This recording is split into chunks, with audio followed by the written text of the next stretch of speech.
새벽에 하나님을 예배하기 위해 나오신 성도님들을 환영하고 축복합니다. 오늘 하나님이 우리에게 주시는 말씀은 로마서 4장 1절에서 12절까지의 말씀입니다. 제가 봉독하겠습니다. 그런즉 육신으로 우리 조상인 아브라함이 무엇을 얻었다 하리요?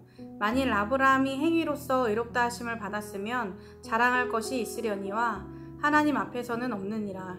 성경이 무엇을 말하느냐? 아브라함이 하나님을 믿음에 그것이 그에게 의로 여겨진 바 되었느니라.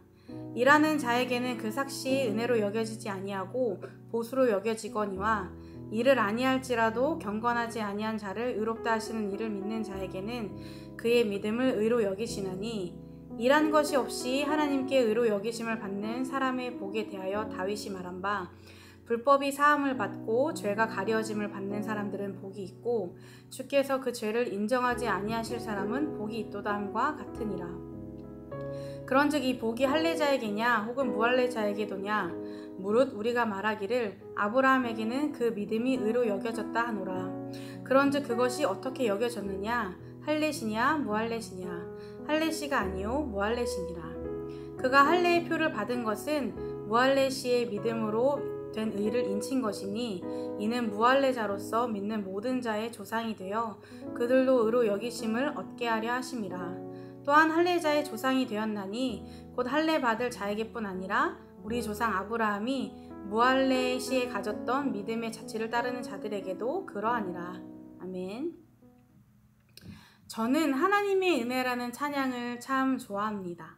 특히 후렴 가사를 좋아하는데 이 찬양을 부르거나 들을 때마다 가슴이 뭉클해지는 것이 우리를 향하신 하나님의 그 한량없는 은혜를 다시 한번 되새기게 되어서 참 좋아하는 찬양입니다.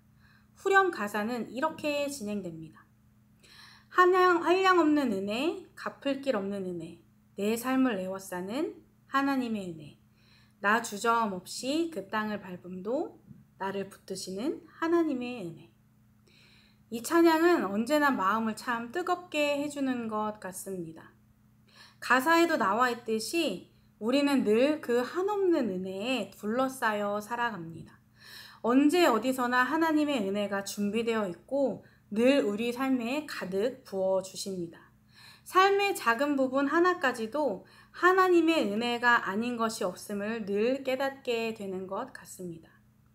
여러분들은 하나님께 받은 은혜 중에 어떤 은혜가 가장 기억에 남으십니까?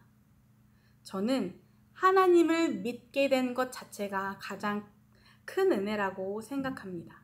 그리고 이 믿음을 통해 구원을 받고 이 자리까지 오게 되었기 때문에 저는 하나님을 믿게 된 것이 하나님께 받은 은혜 중 가장 큰 은혜라고 생각합니다. 오늘 본문 말씀을 통해 바울은 죄인인 우리가 하나님으로부터 어떻게 의롭다고 여김을 받을 수 있는지에 대해 말씀하고 있습니다.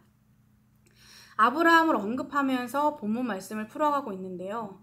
아브라함이 어떻게 의롭게 여김을 받았는지 언급하며 믿음의 중요성에 대해서 풀어가고 있습니다. 아브라함이라고 하면 딱 떠오르는 단어가 있습니다. 바로 믿음의 조상입니다. 그만큼 아브라함은 우리에게 믿음의 사람으로 인식되어 있는데요. 아브라함이 믿음의 조상이 된 가장 큰 이유는 하나님이 그를 그렇게 세우셨기 때문이고 그 다음은 그의 믿음 때문이었습니다. 아브라함을 생각하면 가장 먼저 떠오르는 사건이 바로 늦게 얻은 하나뿐인 가장 귀한 아들 이삭을 바치는 사건입니다. 대부분의 사람들이 이 사건을 통해 아브라함의 믿음과 그 순종에 대해 대단하다고 말합니다. 그리고 실제로 대단한 것이 맞습니다. 아이를 가질 수 없는 불가능한 현실 속에서 하나님은 약속하신 대로 귀한 아들을 주셨습니다. 한참 늦은 나이에 얻은 아들은 세상 그 어느 것보다 귀했을 것입니다. 그런데 하나님이 갑자기 그 아들을 다시 자신에게 바치라고 말씀하십니다. 그리고 아브라함은 그 말씀에 순종했습니다. 아브라함의 이 행위는 누가 봐도 대단한 것이었고 아무나 할 수 없는 불가능한 것이었습니다. 그런데 아브라함이 이 행동으로 인해 의롭다함을 얻게 되었을까요? 그렇지 않습니다.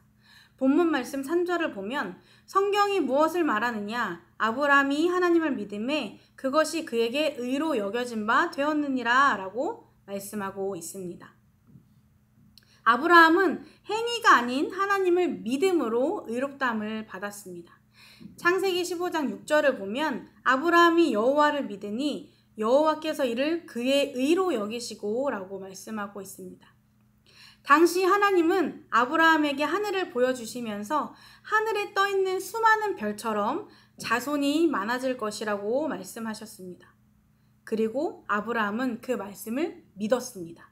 그리고 이 믿음을 하나님은 그의 의로 여기신 것입니다. 아브라함은 할례를 받기도 전에 이미 하나님을 믿음으로 그 믿음을 통해 의롭다함을 받았습니다. 이것은 그의 행위가 중요한 것이 아닌, 그의 조건이 중요한 것이 아닌 오직 하나님을 믿는 믿음이 중요한 것임을 잘 나타내고 있습니다. 오직 믿음만이 의롭게 여김을 받는 방법이고 구원의 방법이라는 것입니다. 또한 다윗을 언급하면서 경건하지 못해도 아무 공로가 없어도 하나님이 그를 인정하시고 그런 하나님을 믿는다면 그 믿음으로 의롭다고 인정받을 수 있다고 말씀하고 있습니다. 결국 믿음 외에는 구원받는 방법도 없고 믿음 외에는 하나님께 의롭게 여김을 받을 수 있는 것도 없다는 것입니다. 어떤 행위로 의롭게 여김을 받을 수 있었다면 아브라함도 다윗도 불가능했을 것입니다. 아브라함은 하나님께서 분명히 자손을 주시겠다고 약속하셨는데 그 약속을 기다리지 못하고 이스마엘을 낳았고, 다윗은 충성스러운 부하를 죽이면서까지 그의 아내를 범하는 죄를 범했습니다. 이 두 사건만 봐도 그 누구도 행위로는 의롭게 여김을 받을 수 없다는 것이 분명합니다. 오직 우리가 하나님께 의롭다고 여김을 받을 수 있는 것은 믿음뿐이고 그마저도 하나님의 전적인 은혜입니다. 우리를 향한 하나님의 자비와 긍휼, 예수 그리스도의 구속만이 우리를 살리고 우리를 믿음으로 의롭게 하실 수 있는 것입니다. 우리는 신앙생활을 하면서 가끔 착각할 때가 있습니다. 모든 것이 하나님의 은혜임에도 불구하고 그것이 마치 내가 스스로 이룬 것처럼 착각할 때가 있습니다. 영적 교만함에 빠질 때가 있습니다.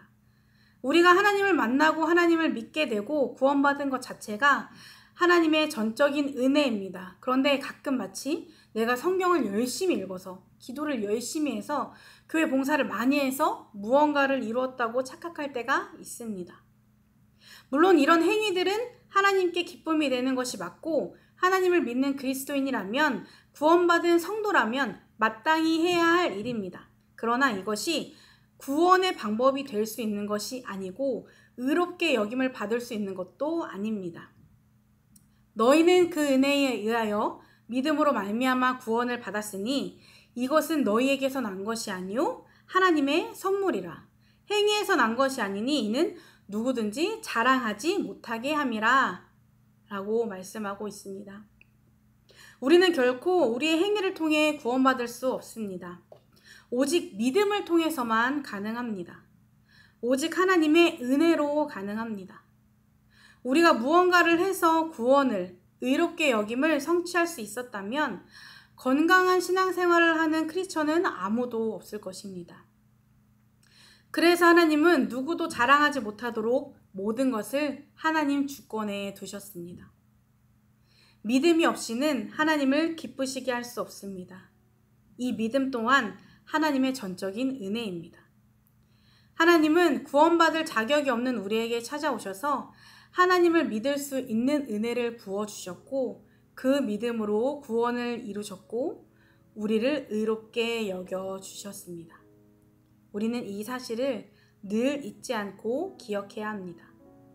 자격 없는 내 힘이 아닌 오직 하나님의 은혜로 이 자리에 있음을 늘 기억해야 합니다. 우리에게 베푸신 그 한량없는 은혜에 감사하며 하나님이 기뻐하시는 순전한 믿음으로 의롭게 여김을 받는 우리 성도님들의 삶이 되시기를 주님의 이름으로 축복합니다. 기도하시겠습니다. 죄로 가득한 우리에게 먼저 찾아오신 주님, 믿음 없는 우리에게 주님을 믿을 수 있는 은혜를 주심에 감사드립니다. 또한 그 믿음으로 우리를 구원해 주시고 의롭게 여겨 주심에 감사를 드립니다. 언제나 온전한 믿음으로 하나님을 기쁘시게 하는 삶이 될 수 있도록, 그 믿음으로 주님께 영광 돌리는 삶이 될 수 있도록 우리의 삶을 인도하여 주시옵소서. 예수님의 이름으로 기도드립니다. 아멘. 이 시간 2가지 기도 제목을 놓고 함께 기도하겠습니다. 먼저는 우리의 믿음이 더욱더 견고하게 세워지도록, 2번째로 순전한 믿음으로 하나님을 기쁘시게 하는 삶이 되도록 이 시간 함께 기도하시겠습니다.